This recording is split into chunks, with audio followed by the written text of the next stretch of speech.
본문의 배경은 1절에 나오는 것처럼 이 바사왕 고레스 3년인데요. 고레스가 메대와 바사 제국을 통합한 이 바사 통합 페르시아 왕국의 황제로 즉위 하면서 이스라엘 백성들이 자신들의 고토로 귀환할 수 있도록 명령을 내렸습니다. 그래서 이스라엘 자손들이 예루살렘으로 돌아가서 이스라엘을 재건하게 되는데요. 이때 약 5만여 명의 유대인들이 돌아갑니다. 그 외에 많은 유대인들은 아직도 바벨론 지역 여러 곳에 흩어져서 남아 있었고, 이 다니엘도 이 페르시아 땅에 아직 남아 있는 가운데 오늘 본문 나오는 이 환상을 경험하게 됩니다. 그 환상이 무엇에 대한 것이었다고 1절에 나오는지 보십시오. 큰 전쟁에 관한 것이다 기록하죠. 그리고 다니엘이 이 일을 분명히 알았고 그 환상을 깨달았다고 씁니다. 그런데 2절에 보면요, 그가 세 일해 동안 슬퍼했다고 기록합니다. 세 일해 21일을 말하죠. 7321. 21일 동안 그가 슬퍼했다는 것은 무엇을 말합니까? 그 환상의 내용이 그에게 뭔가 큰 아픔 그리고 고통을 주었다는 얘기죠. 전쟁의 환상이라고 했는데요, 우리가 알기 쉽게 영화라고 한번 생각을 해보십시다. 우리가 전쟁 영화를 보면 어떻습니까? 우울해지고 슬픔이 남습니까? 꼭 그렇진 않죠. 그 전쟁 영화라고 할지라도 그 내용이 어떤 내용이고 또 결말이 어떠냐에 따라서 그걸 본 사람의 느낌은 분명히 다를 것입니다. 명량이라고 하는 영화가 있잖아요. 단 12척의 작은 배를 가지고 일본의 외선 330척을 맞서서 울돌목이라는 바다에서 승리한 전투의 실화를 그린 영화 아닙니까? 그 영화를 보는 우리 국민들의 마음은 어떻습니까? 그 기가 막힌 승리에 모두 다 감동하고 벅찬 가슴을 안게 되죠. 만약에 다니엘이 이 전쟁의 환상에서 명백하게 이스라엘의 영광스러운 승리를 봤다 그러면은 그가 이렇게 슬퍼하고 아파할 리가 없습니다. 전쟁의 참상이 너무 커요. 그런데 그 내용을 자세히 알 수가 없었기 때문에 다니엘이 큰 슬픔에 빠진 것입니다. 그가 새 이레를 비통한 단식으로 하나님 앞에 나아가서 기도하는데요, 그의 기도하는 모습이 어떠했는지 3절 말씀이 보여줍니다. 어떻게 나옵니까? 그가 좋은 떡을 먹지 아니하며 고기와 포도주를 입에 대지 아니하며 또 기름을 바르지 아니했다라고 씁니다. 그가 완전히 금식한 건 아니고요, 딱딱한 무교병 정도만 먹으면서 절식하면서 외모를 단장하지 않고 기도에 전념한 것입니다. 그렇게 21일을 지냈어요. 그리고 유대력으로 첫 달 니산월 24일이 됐습니다. 양력으로 하면 3월 중순 이후에 때가 될 텐데요, 그때 다니엘이 hit데겔 큰 강가에 섰습니다. 이 hit데겔은 티그리스 강을 가리킵니다. 거기에 산 사람을 보는데요, 거기 보십시오. 세마포 옷을 입고 허리에는 순금띠를 띠었습니다. 그의 몸이 마치 황옥 같고요, 얼굴은 번갯빛 같았고 눈은 횃불같이 불탔습니다. 팔과 발은 빛난 놋과 같았고 말소리는 마치 무리의 소리처럼 굵고 거대했습니다. 그의 형상을 그곳에 같이 있던 사람들은 보지 못했고요, 다니엘만 봤습니다. 하지만 그 영광스럽고 엄청난 그 위엄이 모든 사람에게 느껴졌고 사람들은 모두 크게 떨며 숨었다고 7절에 쓰죠. 그를 본 다니엘도요, 자기 몸에 모든 힘이 빠져나갔습니다.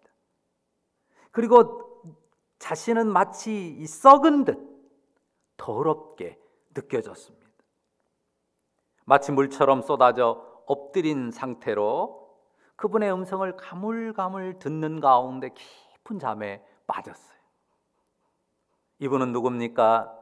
바로 사람으로 나타나신 하나님, 곧 하나님의 아들이십니다. 그 영광의 하나님 앞에 썩고 더러운 존재로 쏟아질 수밖에 없는 인생인 사실, 이것을 다니엘이 본 이 환상 속에서 우리가 다시 한번 확인하게 되는 것이죠.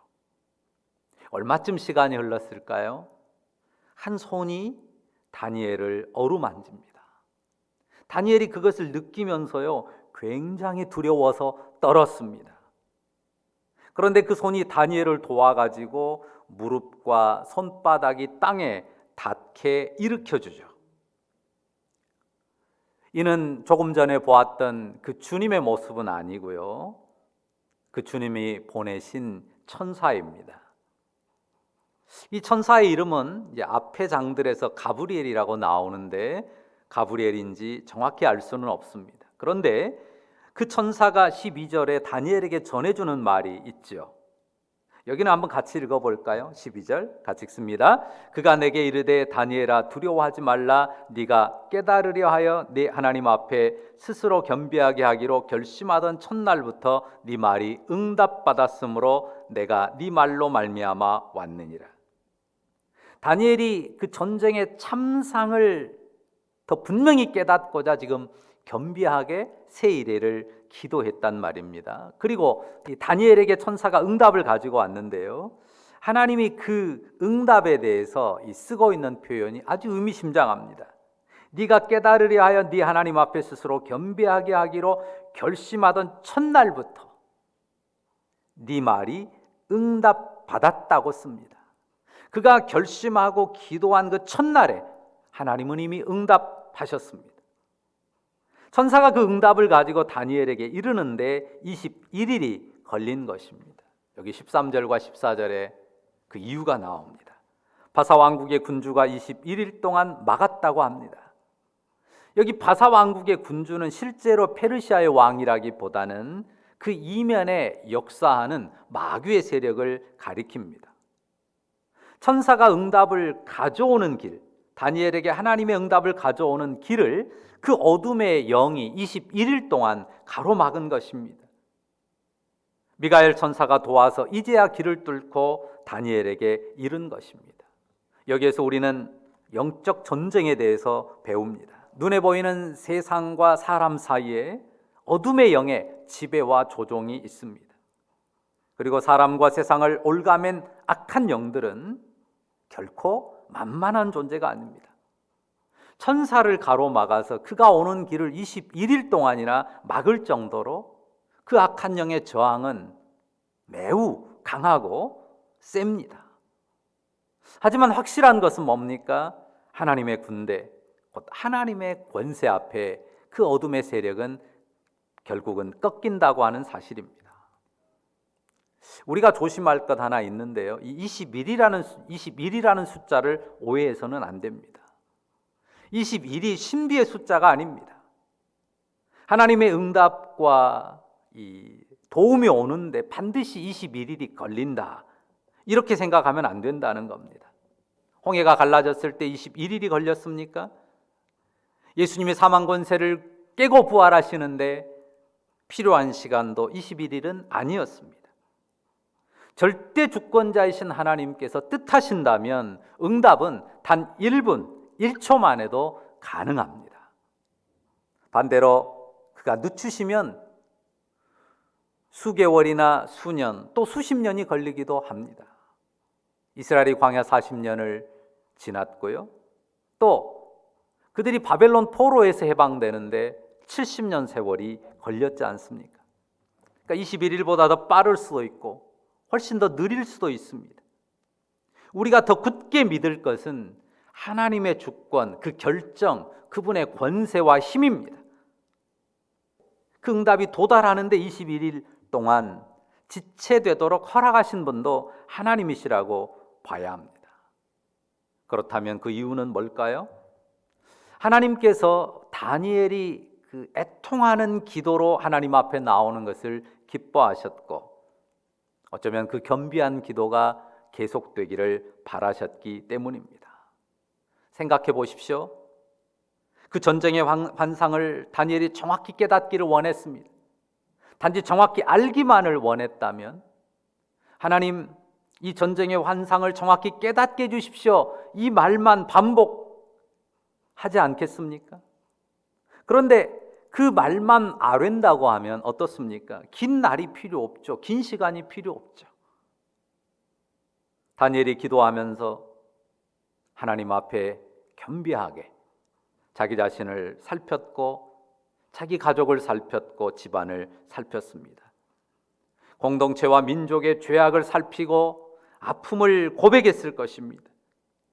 하나님의 긍휼과 사유하심을 구하고, 또한 하나님의 율법의 말씀을 묵상하면서 그분의 뜻을 살폈을 것입니다. 하나님 앞에서 자신의 삶을 놓고, 공동체와 민족의 삶을 놓고, 자신의 사명을 놓고, 공동체의 사명을 놓고, 이스라엘의 사명을 놓고, 그는 새 이래를 기도하면서 영의 씨름을 감당한 것이었습니다.